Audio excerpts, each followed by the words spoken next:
Pay me, pay me, pay me my silver now.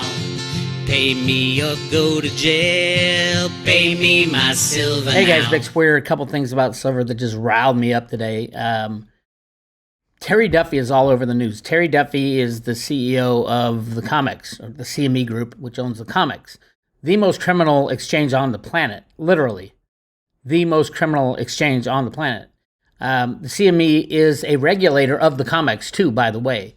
So just like the CFTC screwed up on the JP Morgan issue with silver for 8 years, the number one regulator was this guy who screwed up for 8 years. He didn't screw up. He knew there were crimes going on in his exchange.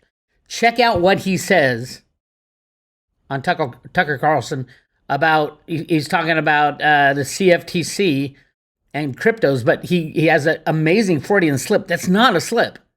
Check this out. Paragraph B, as someone involved in business would. Why did none of the regulators do that? Where was Gary Gensler? Well, I don't know where Gary Gensler was, but my regulator at the CFTC, I asked them, why in the world are you invoking the Commodity Exchange Act, Section 5, Paragraph B? I bribed. Of course he bribed.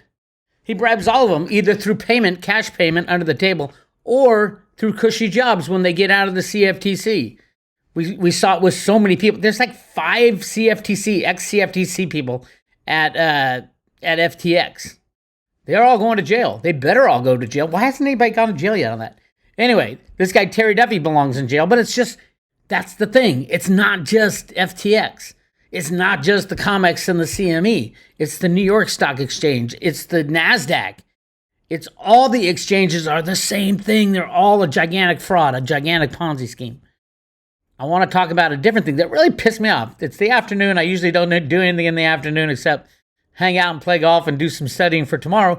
But they slammed silver down. And I mean, let me talk to you about this guy named Silver Slayer. I guess he's a good guy. I don't know. But his Andy Schectman, my buddy Andy Schectman's done interviews with him, and I need to get in touch with this guy because he's spreading the worst kind of information, along with his guru, his mentor, Patrick Heller, who writes for Numismatic News. They're lying about what the U.S. Mint is doing with Silver Eagles. They are giving him a free pass. They're giving the U.S. Mint a free pass on some fake information that Patrick Heller said twice. First in March 2004, and then again in another article in March 2021 and 2022. The U.S. Mint has to pay whatever price it takes to get the Silver Eagles out. And Patrick Heller keeps saying, well, they can't pay more than spot price for the silver. And he brings up the statute that you can't pay more than anything above fair market value, which is true. But they're not. They are not buying the planchettes at the price of silver. That's the processing side. The U.S. Mint goes to the COMEX and the LBMA and takes physical 1,000-ounce bars off and then has it processed. The U.S. Mint says that. The Sunshine Mint says that. Everybody says that, except Patrick Heller just keeps repeating the stupidest thing ever. And now this guy Silver Slayer is repeating this stupidity. Listen to how he praises this guy. Exactly what this situation has. A lot of people just think, oh, they just can't keep up with demand, they're lazy. But this situation isn't even entirely their fault. Now, there's 2 articles we're going to be breaking down in this video that explain everything, beautifully written by Patrick Heller. He was friends with the U.S. Mint director during... I would stop right there. If you've been in this business long enough, I've been in, since the 1980s. You know, if they're friends with the criminals, there's an issue and a problem. He was probably friends with Director Moy or some, it probably wasn't the good guy who left. It's clearly, I hope it's not Ventures Gibson who's currently there. Anyway.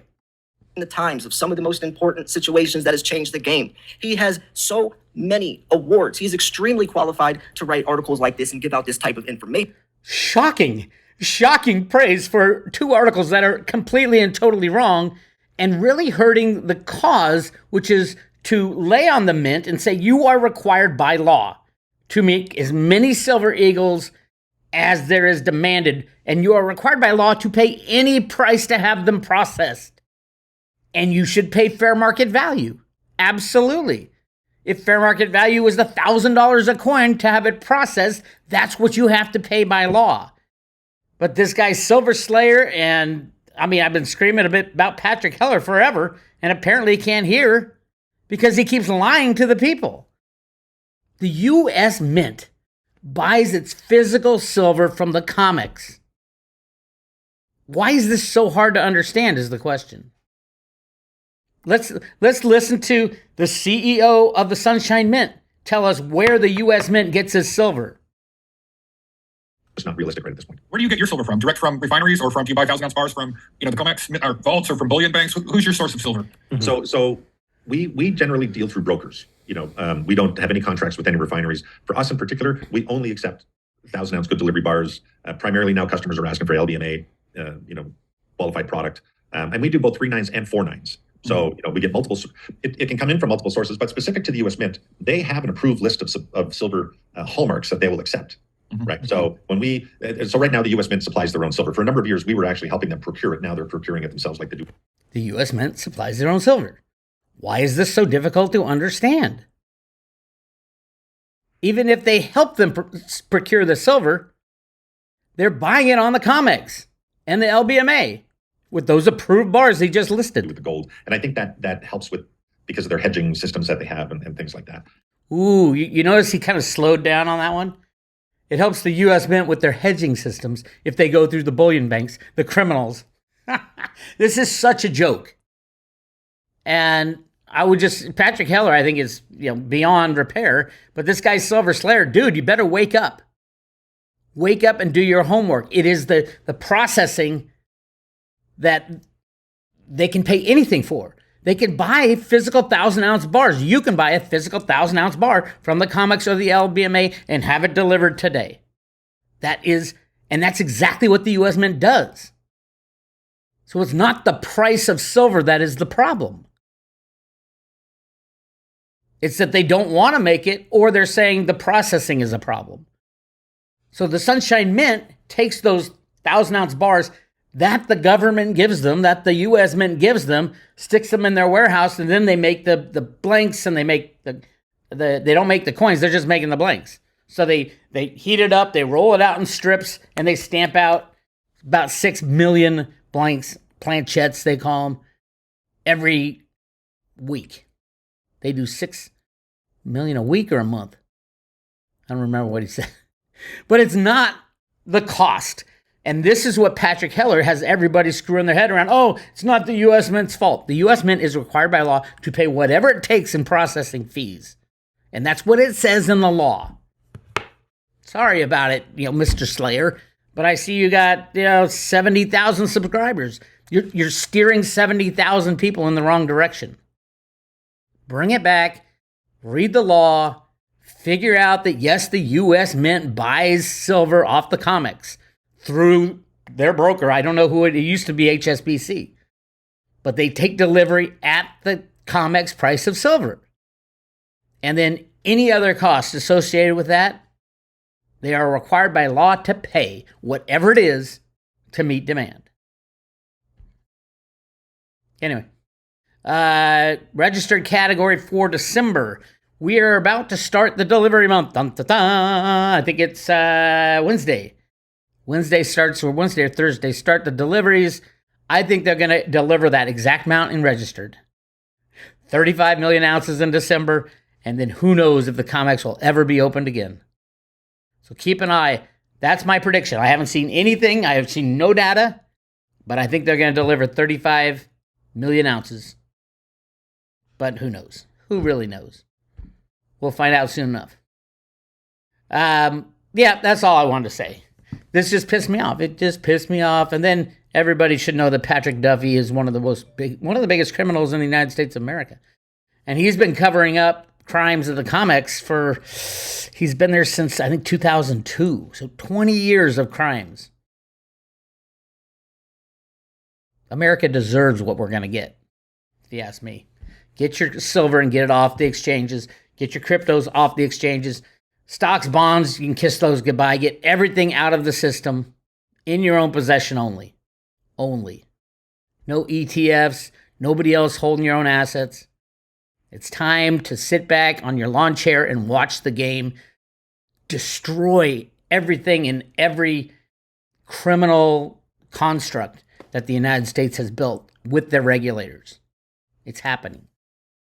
You want to learn more, go to roadtoroot.com. I'm talking to Jenny Moonstone tomorrow morning. That's going to be a good one. We're going to dive into the transition, what the hell it's going to look like, how are we going to survive it, will we survive it, how many people will not, stuff like that. So check that out on the private road tomorrow. It's Bix Weir, roadtoroot.com. I'll talk to you later. Hey, one more thing. Just in case there's any question whether or not the U.S. Mint buys their own silver bars from the COMEX or the LBMA, here's the Mint on their website saying exactly what I just said.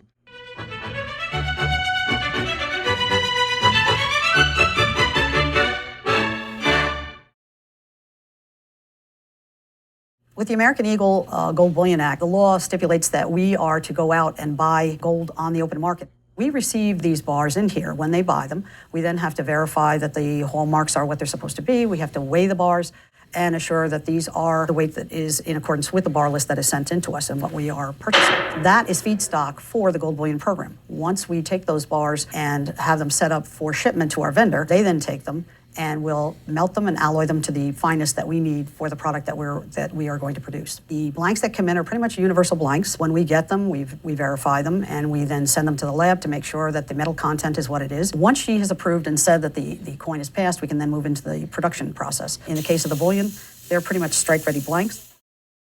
After they're verified, they're going to go into the press room. They're going to be struck automatically. They're going to be obviously looked at for quality. And once we've done that, they're going to be moved to an auto tubing operation, which is unique to this facility. In this case, what's happening is that we are bringing the coins and docking them with the piece of equipment. The equipment is then taking the coins out. It's putting 20 pieces into a tube.